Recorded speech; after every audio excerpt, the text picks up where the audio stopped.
Assalamualaikum warahmatullahi wabarakatuh. Waalaikumsalam warahmatullahi wabarakatuh. Sahabat tani, upaya untuk meningkatkan populasi maupun produktivitas hewan ternak atau dalam hal ini adalah penyediaan protein hewani.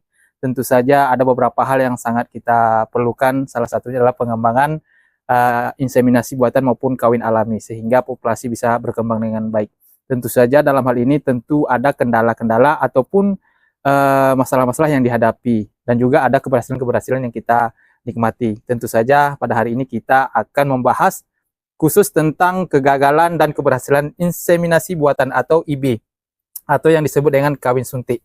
Nah, dalam hari ini kita sudah kedatangan tamu atau narasumber-narasumber yang sangat luar biasa. Yang pertama itu Bapak Koordinator BPP Bangko, yaitu Bapak Sudirman. Sudirman. Siang, Assalamualaikum warahmatullahi wabarakatuh. Dan kemudian ada narasumber kita yang sangat istimewa, yaitu Bapak Sutarno. Nah, Assalamualaikum warahmatullahi wabarakatuh. Bapak Sutarno ini adalah petugas IB sejak tahun 2006, artinya sudah lebih kurang 18 tahun menjadi petugas IB di Kabupaten Lokan Hilir, dan hari ini sudah bertugas di BPP Bangko khususnya. Kemudian selain dari petugas IB, beliau adalah petugas pengamat organisme pengganggu tumbuhan atau POPT di wilayah Kecamatan Batu Hampar ini. Nah, sangat menarik sekali kita akan bincang-bincang tentang bagaimana IB ini, apa-apa saja yang menjadi kendalanya dan bagaimana IB ini bisa berhasil. Nah, sebelum kita masuk ke sana, mari kita dengarkan sedikit sambutan dari Bapak Koordinator. Bapak Sudirman, silakan.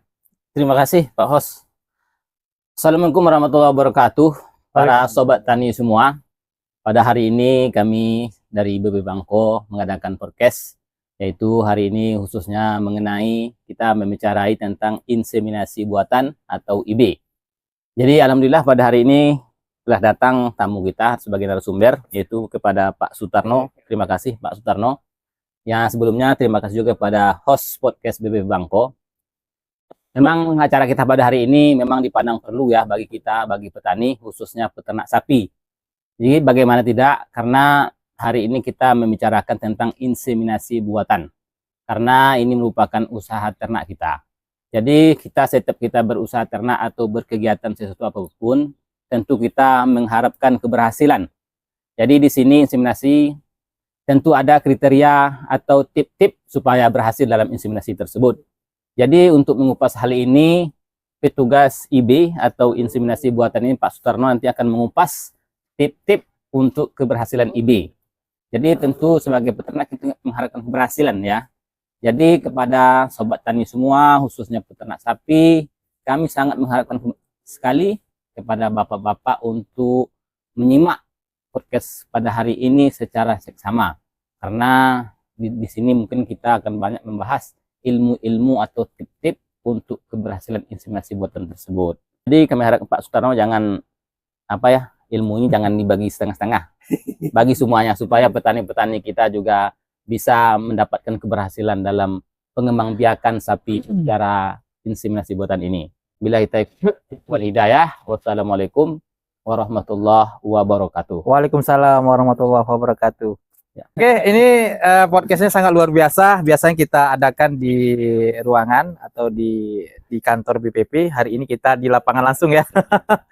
Hari ini kita laksanakan podcast kita di lapangan secara langsung, di mana lokasi ini adalah kelompok tani Bangun Jaya di Bentayan ya. Di belakang ini adalah budidaya tanaman melon. Jadi kita walaupun ini budidaya tanaman melon, tapi kita bahas tentang peternakan. Mungkin ada sinergitasnya dan sebagainya. Oke. Sahabat tani, ini saya nggak sabaran lagi ingin bertanya-tanya tentang IB ini dengan Pak Sutarno yang pakarnya sudah 16 tahun menjalani 18 tahun ya 15 tahun bertugas sebagai petugas IB ini. Pastinya ada pengalaman-pengalaman khusus yang perlu dibagikan kita semua. Salah satunya mungkin kegagalan-kegagalan ini yang pertama sebenarnya, dan kemudian ada keberhasilan tentunya. Nah, ini Pak Tarno, Silakan Pak. Pemirsa kita ini sudah nggak sabaran bertanya apa saja yang membuat kendala-kendala atau kegagalan tentang IB. Silakan Pak. Baik sahabat tani yang ada di Kabupaten Rokan Hilir, tentunya yang di wilayah BPP Bangko, khususnya terutama juga ini yang bagi pemirsa ya Pak ya, pemirsa kita yang menonton di podcast kita ya. Iya. pada kemarin tema yang kemarin itu adalah tentang berbicara tentang deteksi birahi kemarin ya. Iya. Mengangkat tentang tema sapi-sapi birahi, tapi pada hari ini kita akan membicarakan kelanjutannya. Spesifik lagi tentang Artinya ini. kelanjutannya. Apa sih penyebab kegagalan inseminasi buatan ataupun kawin alam? Karena itu juga kawin alam dan inseminasi buatan itu juga tidak terpisahkan ya Pak Tom ya. Ya, betul-betul. Kalaulah kawin buatan ini kan dia pakai alat dan dibantu oleh manusia. Tapi kalau kawin alam ini kan sapi kan kontak langsung. Kontak langsung dianya kan itu. Apa sih yang menjadi tingkat keberhasilan ataupun ketidakberhasilan? Artinya sapi itu bagaimana bunting, untuk bunting ataupun tidak bunting, nanti kita bahas. Oke, salah satunya yang pertama yaitu masalah pakan. Ya. Pakan ini kan adalah sumber sumber makanan pokok untuk hewan itu sendiri, di mana pakan itu ya untuk berproduksi. Apalagi kalau lembu betina ya. Lembu betina itu pertama untuk hidup dia, kemudian untuk reproduksinya dia, apalagi lebih-lebih kalau sudah bunting, berarti untuk suplai makanan ke janinnya. Jadi ada 3 ini masalah pakan ini kan gitu. Tentunya peternak juga harus memperhatikan, artinya tidaklah cukup dengan pakan hijauan, pakan ternak aja, tentunya juga harus pakan tambahan seperti konsentrat dan mineral dan yang lainnya. Oke, ini kita bahas masalah pakan. Kedua yaitu masalah deteksi birahi. Deteksi birahi ini juga menjadikan salah satu faktor kunci utama, baik itu kawin alam. Kedua yang kita bahas selanjutnya yaitu tentang mendeteksi birahi. Mendeteksi birahi ini toh juga adalah salah satu syarat ya tentang keberhasilan inseminasi buatan ataupun kawin alam. Sebabnya kan kalau hewan itu dimana dia birahi, disitulah akan melangsungkan ya ataupun melaksanakan kegiatan ya, inseminasi buatan ataupun kawin alam. Oke. Jadi kapan sih setelah sapi-sapi itu memunculkan birahi? Saat yang tepat itu adalah 6 sampai 12 jam. 6 sampai 12 jam setelah tanda-tanda lembu itu menampakkan birahinya. Oke, yang selanjutnya yaitu sanitasi ya. Karena sanitasi ini kan berarti menyangkut lingkungan, artinya kandang yang bersih, kandang yang sehat, tentunya itu akan juga mendukung ternak itu dalam berkembang biak. Keduanya juga artinya kandang kalaulah memang SOP-nya bagus, dia toh juga tidak akan stres. Karena stres itu juga salah satu faktor keberhasilan inseminasi buatan ataupun kawin alam. Oke, langkah yang selanjutnya yaitu straw atau semen beku. Semen beku yang diproduksi oleh Balai Inseminasi Buatan yang ada di Indonesia ini rata-rata ataupun kesemuanya itu sudah SNI, artinya Standar Nasional Indonesia. Perlu kita ketahui berapa sih jumlah spermatozoa yang ada di straw.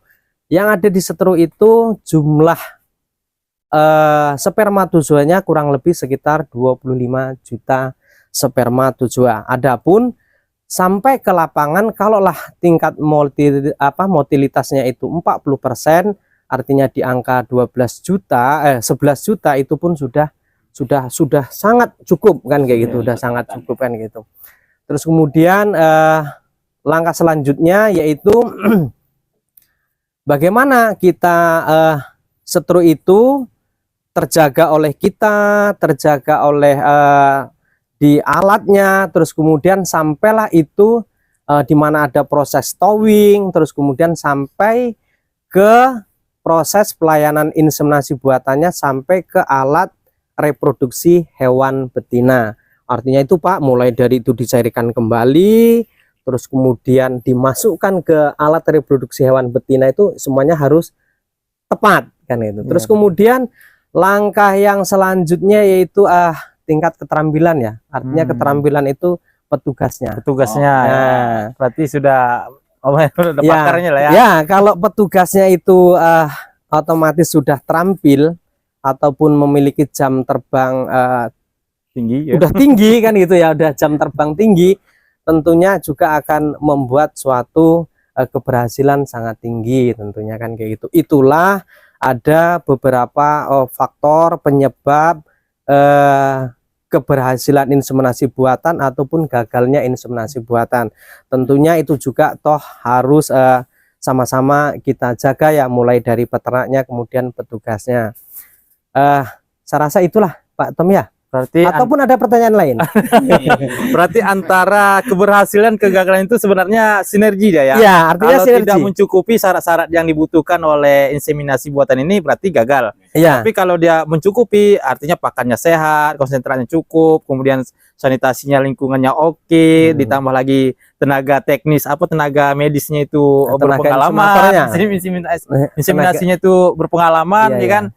Berarti kemungkinan berhasilnya cukup tinggi gitu ya. Iya. Nah, jadi ini kan kita berbicara tentang bagaimana inseminasi yang gagal dan yang berhasil. Nah, sekarang kita mungkin siklus. siklusnya ya, Ya. siklus atau apa nih? Siklus Siklusnya ya. gimana nih? Jadi setelah inseminasi buatan kita lakukan ataupun toh kawin alam itu ada namanya siklus ya. Iya, berarti Siklus. antar birahi dia ini nanti ada masa jeda gitu ya. Iya, siklus birahi hewan khususnya sapi ini kan itu kan siklusnya sekitar 19 sampai 22. Tapi rata-rata di lapangan kita menjumpai itu di 21 hari. Artinya di dalam 21 hari itu apabila ada timbul lembu itu birahi kembali, berarti inseminasi yang pertama atau kawin yang pertama itu Gagal. Nah, Kalau nggak ada birahi lagi selama 21 hari, berarti insya Allah kemungkinan berhasil. itu adalah suatu tanda-tanda keberhasilan inseminasi buatan. Sama juga kawin alam toh juga seperti itu. Artinya toh jika akan mengalami juga siklus seperti itu. Siklusnya seperti itu, siklus 21 hari itu. Oke, mungkin sedikit sini saya penasaran nih kan, kalau sudah bunting nih, misalkan bunting muda antara begitu kawin antara 1 minggu, 1 bulan atau 2 bulan itu kan termasuk bunting muda mungkin ya. Nah, kira-kira ada nggak kemungkinan besar nih kegugurannya diakibatkan patogen atau apa? Ada itu pernyataan bagus ya pertanyaannya ya. Karena ini Kan pengalaman artinya, dari iya, kawan-kawan nih. Ini kan salah satu penyebab kegagalan. Bagaimana untuk menjaganya keberhasilan, ya kan? Pada dasarnya di lapangan yang sering kita jumpai itu adalah malnutrisi ya. Setelah sapi proses terjadinya kawin, terus kemudian peternak itu menjaga memanajemen pakannya itu kurang maksimal, tentunya juga akan beresiko lembu itu adanya kematian embrio dini. Atau kedua mungkin disebabkan karena virus ataupun penyakit-penyakit yang lainnya, tentunya juga akan menyebabkan kematian juga pada embrio dininya itu. Jadi langkah yang terbaik itu adalah yang seperti yang kita utarakan tadi, bagaimana menjaga tingkat kesetresan ternak itu sendiri, diupayakan untuk tidak stres lah, karena stres itu juga akan salah satu pemicu ternak itu mengalami keguguran. Ya. Oke, ini sangat menarik sekali lagi nih, karena tadi ada sedikit menyinggung masalah pakan ya, pakan nutrisi tambahan, gitu ya, selain dari pakan hijau. Nah, ini karena sumber daya alam kita ini sangat luar biasa, khususnya di Kabupaten Rokan Hilir dan khususnya lagi di BPP Bangko ini, bahwa di sini ada mungkin tersedia ikan, karena Rokan Hilir kan termasuk kayak akan ikan. Kemudian juga banyak katul, dan sebagainya. Nah, ini juga sangat kita perlukan informasinya bagaimana memformulasikan pakan ini. Mungkin di episode berikutnya ya, Pak Tarno ya. Ya, sebetulnya itu apa ya? Kita punya padi. Padi. Banyak, tentu padi itu juga akan menghasilkan ya kan? Terus kemudian ikan juga banyak, bener kali tuh. Terus kemudian sumber pakan yang lainnya, sumber apanya pun bisa diperoleh dari solid. Bungkil kelapa sawitnya ada, itu adalah salah satu komponen untuk membuat konsentrat. Itu adalah salah satunya kan gitu. Ya biasanya kan menjadi sampah ya. Kan sebenarnya bisa diolah menjadi pakan yang bermanfaat bagi ternak kita dan tinggi konsentratnya kan gitu kan. Oke, mungkin itu diskusi kita hari ini. Bagi sahabat-sahabat ternak tani ya yang ingin mendapatkan sertifikat, silakan tinggalkan kolom komentarnya dan silakan di WA di nomor yang tertera di bawah ini. Kemudian jangan lupa sahabat-sahabat tani semua, mari dukung channel ini berkembang, yaitu BPP Bangko, dengan cara like, subscribe, dan di-share di media sosial saudara semua. Kami atas nama host BPP Bangko, terima kasih, sampai jumpa. Assalamualaikum warahmatullahi wabarakatuh. Waalaikumsalam warahmatullahi wabarakatuh.